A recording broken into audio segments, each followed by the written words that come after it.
সক্ষমতা না বাড়ালে 2030 সালের মধ্যে বিদ্যুৎ জ্বালানির সংকট আরও তীব্র হবে। এজন্য নিজস্ব উৎসের বিকল্প দেখছেন না জ্বালানি বিশেষজ্ঞরা। রাজধানীতে এক সেমিনারে তারা আরও বলেন, বিদ্যুৎ ও জ্বালানি খাতে সরকারের দেয়া ভর্তুকি দীর্ঘমেয়াদে চলতে পারে না। এ সময় জ্বালানি উপদেষ্টা জানান, আইপিপি বিদ্যুৎ কেন্দ্র আর করা হবে না।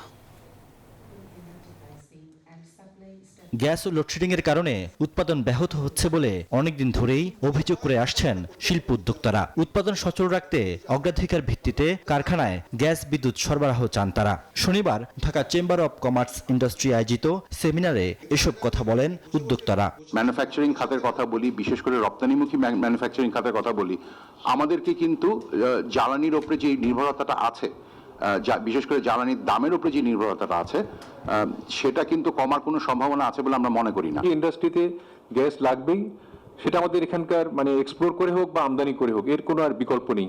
কারণ আমাদের কর্মসংস্থান দীর্ঘমেয়াদে এবং রেভিনিউ জেনারেশন, এটার পেছনে কিন্তু আমাদের যে কোনোভাবেই ইন্ডাস্ট্রিতে গ্যাস সাপ্লাই করতে হবে। আমাদের বর্তমান যে গ্যাস পোর্টফোলিও আছে, সেই পোর্টফোলিও এফিসিয়েন্সি হচ্ছে 46%।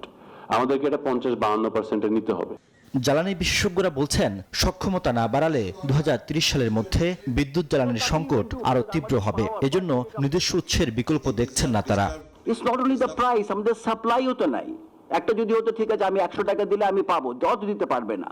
আমরা স্টিল মনে করি বাংলাদেশের এনর্মাস পটেনশিয়াল ফর গ্যাস।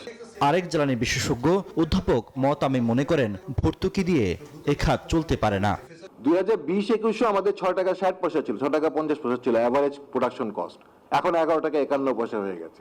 বিদ্যুৎ ও জ্বালানি উপদেষ্টা জানান, আইপিপি থেকে সরে এসে মার্চেন্ট পাওয়ার প্ল্যান্ট করতে যাচ্ছে সরকার। প্ল্যান্ট থেকেই সরাসরি গ্রাহকের কাছে বিদ্যুৎ বিক্রি করতে পারবেন উদ্যোক্তারা। ঠিক যে আমরা আর কোনো এই যে আইপিপি, এটা একটা আউটডেটেড পদ্ধতি, এটা 90 সালের দিকে হতো, এখন আর হয় না।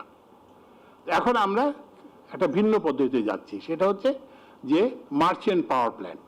উন্মুক্ত প্রতিযোগিতা ছাড়া বিদ্যুৎ জ্বালানি খাতে আর কোনো প্রকল্প দেয়া হবে না বলেও জানান বিদ্যুৎ ও জ্বালানি উপদেষ্টা। যে যারা মনে করেন যে আমার সাথে দেখা করলেই একটা প্রকল্প পেয়ে যাবেন, সেই যুগ নাই। রিয়াদ সুমন, নিউজ 24, ঢাকা।